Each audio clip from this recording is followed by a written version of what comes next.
In Word, hyperlinks, internal links, and cross-references look similar, but they do very different things. Use the wrong one and your document gets messy. In this video, we'll cover what each one does and when to use it. Here's the easiest way to think about it. A hyperlink is for going somewhere outside the document, like a website, file, or email address. An internal hyperlink is for jumping to another place inside the same document. A cross-reference is for referring to something inside the document in a smarter way, like a heading, figure, table, or numbered item, so the reference can stay connected if things move.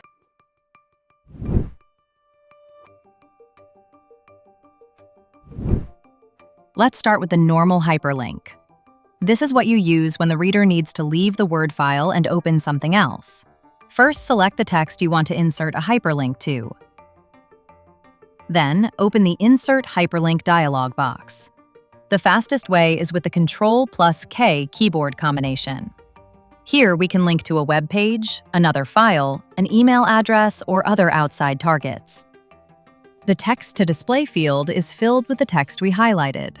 Otherwise, the URL we set will be displayed, or we would have to fill it in manually. Best practice here is to use a meaningful link text instead of dumping a long URL into the document. To insert the hyperlink, just paste it in the bottom field and hit OK. So for external destinations, use a normal hyperlink, but keep the text readable. You can use Alt+F9 to toggle the display so you can see the underlying hyperlink field if needed.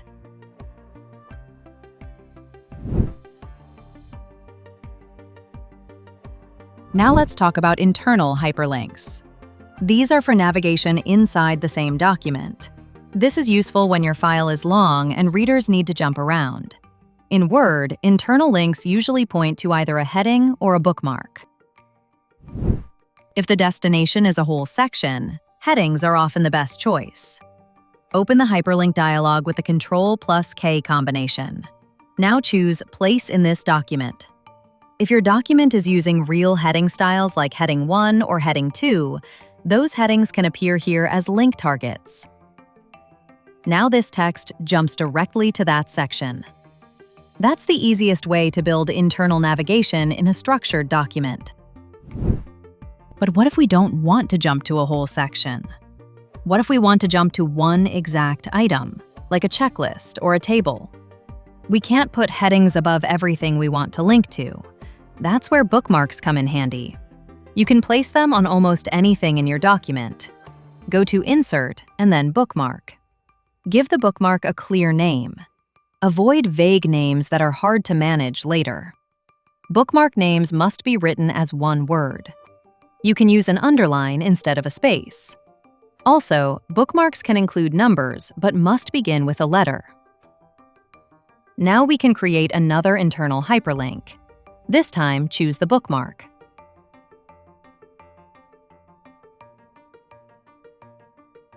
Now the link goes to that exact location, not just a general section. Use headings for broader section jumps.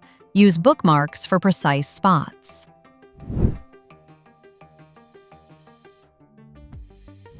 Now for the one that confuses people most: cross-references.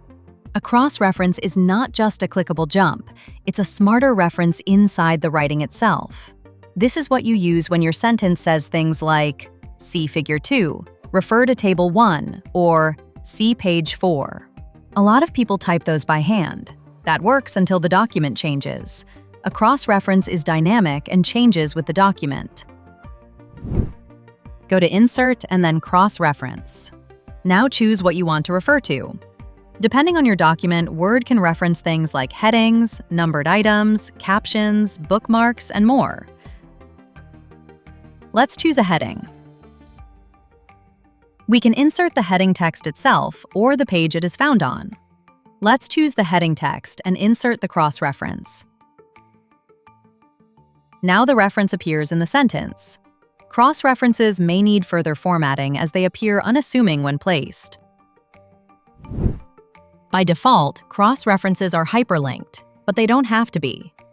When you insert a cross-reference, Word automatically creates it as a clickable hyperlink. You can turn off the hyperlink behavior when inserting the cross-reference. This is useful if your document will be printed, thus hyperlinks are unnecessary.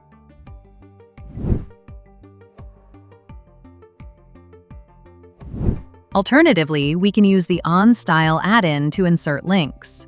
You can use it to build up your document properly, then place all kinds of hyperlinks from a dockable pane. This add-in is free to try. You can choose whether to insert as hyperlink or cross-reference. You can also configure whether to insert only the numbering, only the text, and more. The best part is that the dialog can stay open while you edit the document.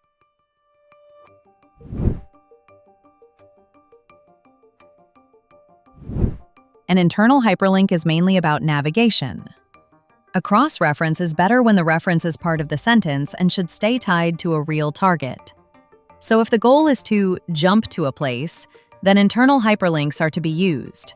But if the goal is to refer to something correctly in writing, then cross-references should be used.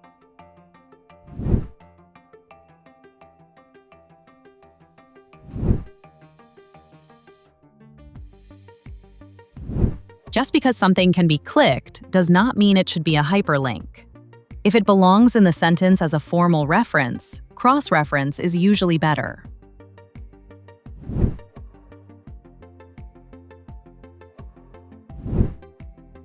Typing page numbers manually creates cleanup work later.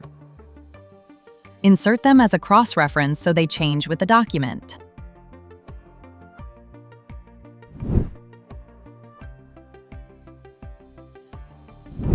If your headings are not real word headings, internal linking and referencing become harder.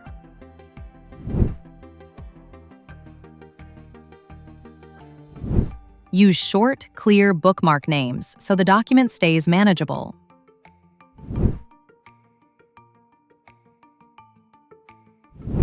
Do not forget to update fields.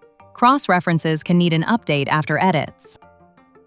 If this video was useful, subscribe to our channel and like this video. See you soon!